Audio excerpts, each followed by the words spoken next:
Welcome to This Explainer.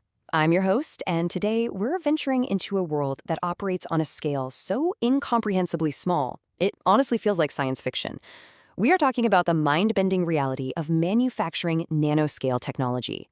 We're going to dive deep into advanced lithography, which is literally the bleeding edge of optical physics and molecular chemistry. This is the exact technology that makes every single modern device you own actually function. So let's just get right into it. Here is the fundamental question driving the entire semiconductor industry. How do you physically print a line that is thinner than a biological virus? We all demand faster, smaller, more efficient computer chips every single year, right? But you can't just take a tiny mechanical pen and draw a circuit on a piece of silicon. You have to use light. But as we're going to see, light itself has absolute physical limits, and engineers have to essentially trick physics to keep making things smaller. To draw those impossibly small lines, you actually need machines of colossal proportions. Just think about the sheer scale of Intel's state-of-the-art ASML Extreme Ultraviolet, or EUV, lithography tool. We're talking about a tool that takes up a massive cleanroom. It requires building-sized infrastructure, incredibly complex pipe networks, and laser-precise environmental controls just to even turn it on. It is, without a doubt, one of the most complex machines ever built by human hands. Now, contrast that macro-scale engineering with the micro-scale result. That massive, room-sized machine exists basically to create tiny SRAM cells. And the math here is wild. Between 1995 and 2015, the cell area just plummeted, halving in size every 2 years. It shrank all the way down to a 22-nanometer node that takes up just 0.092 square micrometers. We are literally using the biggest machines on Earth to build the smallest commercial structures on Earth. So here's our quick roadmap for today. 1. The shrinking microchip. 2. How lithography works. 3. Pushing limits with light. And 4. The chemistry of chips. Let's get moving. Section 1. The shrinking microchip. And this fascinating industry concept of delaying forever. This specific concept is the core physics problem driving the entire trillion-dollar semiconductor industry. There's this famous saying among chip engineers, no exponential is forever, but forever can be delayed. You've probably heard of Moore's law, right? The observation that transistor density doubles roughly every 2 years. Well, physics tells us quite clearly that nothing can shrink exponentially forever. Eventually, you're going to hit the size of an atom, or the wavelength limit of light. But engineers flat out refuse to accept forever. Instead, they continually invent these brilliant, highly complex workarounds to delay that inevitable wall, just to keep the shrink going for one more generation. Section 2. How lithography works. Or, as I like to think of it, stenciling with light. So think of this whole process as the world's most high-tech, mind-bogglingly precise version of stencil painting, except the paint is made entirely of light. Lithography is just the process of transferring a pattern onto a silicon wafer. And historically, this evolved in 3 main steps. Step 1 was contact printing, where the mask, which is your stencil, is placed directly on the wafer, a simple 1-to-1 ratio. Step 2 was proximity printing, pulling the mask back just a tiny bit to leave a small gap. But the absolute industry standard today is Step 3, projection printing, which uses incredibly complex optical lenses to project that image onto the wafer. This totally transforms the game, and it illustrates exactly why projection printing became the industrial standard. By using a series of focusing lenses, modern projection systems can actually shrink the features from the mask by 4 to 5 times before they ever hit the silicon wafer. This is huge.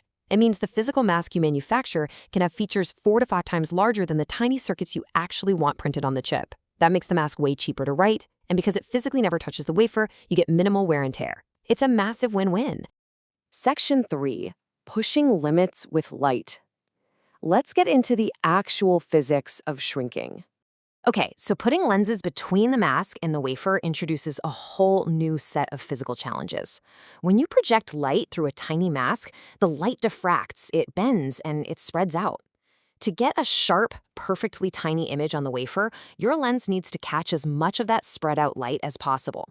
And that brings us to an absolutely crucial concept, numerical aperture, or NA. It is a strict physical measure of an optical system's ability to collect and focus light.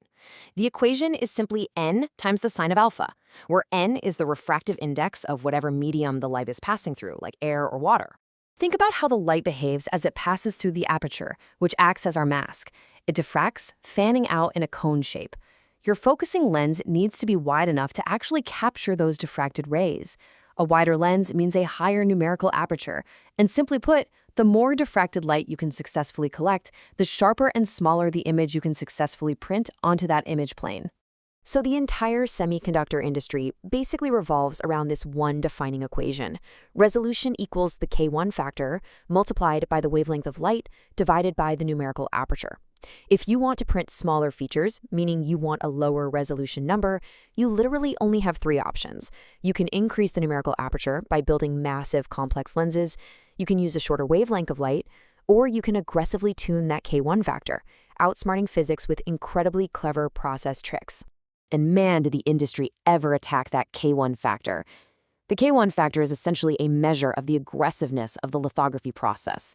Even while engineers were stuck using older 193 nanometer and 248 nanometer light, they managed to push technology nodes down from 250 nanometers all the way to 45 nanometers. They did this by just dragging the K1 factor down toward its absolute physical limits, using what we call strong reticle enhancement techniques, or RET. It is the ultimate engineering cheat code to delay that forever wall. But eventually, you can only squeeze that K factor so far. You have to tackle the other variable in the equation, the wavelength of the light itself. To get smaller features, you fundamentally need a shorter wavelength.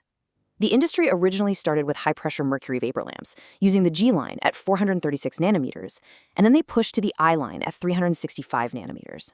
But to truly break boundaries, they had to invent a completely new light source entirely, the KrF excimer laser. This brought the wavelength all the way down to a deep UV 248 nanometers. Just to put this evolution into perspective, think about the traditional high-pressure mercury vapor lamp used in that older lithography. If you map its spectral intensity, you get very distinct peaks, the G line at 436 nanometers and the I line at 365 nanometers. Now, these were fantastic for generating half-micron and 0.35 micron chips, but they simply could not produce light tight enough or intense enough for the modern deep UV needs that the industry was demanding. Enter the KrF excimer laser. When you map its intensity, you get this massive razor-sharp spike right at 248 nanometers. The way this works is wild. When you provide energy to a mixture of a noble gas and a halogen, in this specific case, krypton and fluorine, you form an excited dimer, or an excimer. The intensity of this laser absolutely dwarfs the old mercury lamp. It gives you this incredibly bright, perfectly narrow deep UV light source that allowed the industry to just keep on shrinking chips down to the 0.25 micron generation and well beyond. Section 4. The chemistry of chips. Let's talk about photoresists. Because having the perfect beam of light is honestly only half the battle. What happens when that light actually hits the silicon wafer?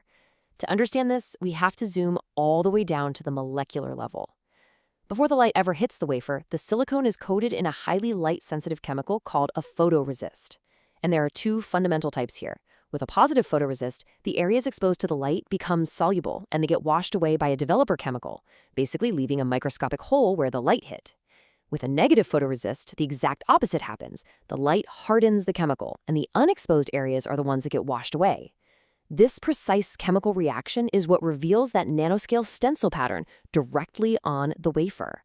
And this brilliant chemical canvas isn't just one thing. It's made of three distinct components, working in absolute perfect harmony. First up, you have the resin. This acts as a binder, providing the mechanical properties so the whole thing actually adheres to the silicon and resists the chemical etching later on. Second, you have the sensitizer. This is the star of the show, the actual photoactive compound that reacts to that excimer laser light. And third, you have a solvent, something like xylene, which keeps the entire mixture in a liquid form so it can be perfectly, evenly spin-coated onto the wafer before the exposure process even begins. So from building-sized extreme ultraviolet machines all the way down to the molecular balancing act of photoresists, chipmakers are pushing the absolute boundaries of optics and chemistry, all just to make our phones and computers a little bit faster every single year. But this whole journey leaves us with a pretty profound question to ponder. As that old industry saying goes, forever can only be delayed. We can increase the lens size, we can aggressively tweak that K factor, we can mix noble gases to make tighter and brighter lasers. But eventually, there are no more tricks left in the bag. What happens to the pace of human innovation when we finally inevitably hit the absolute physical wall of light? Thanks for joining me on this deep dive into the microscopic world. Keep questioning, keep learning, and